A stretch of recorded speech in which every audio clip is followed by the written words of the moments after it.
হরে কৃষ্ণ। এই শর্তিলা একাদশীতে অবশ্যই আপনাকে এই কাজগুলো করতে হবে। যেমন তিল দ্বারা স্নান করতে হবে।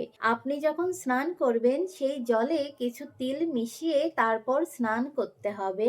তারপর তিল ধারণ করতে হবে।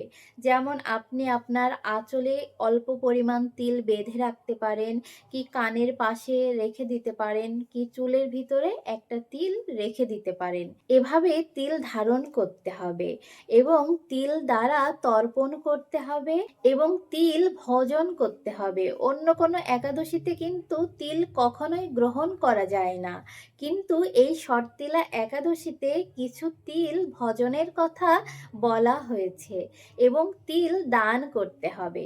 অবশ্যই সেটা কালো তিল হলে খুবই ভালো, কেননা কালো তিল অত্যন্ত শুভ।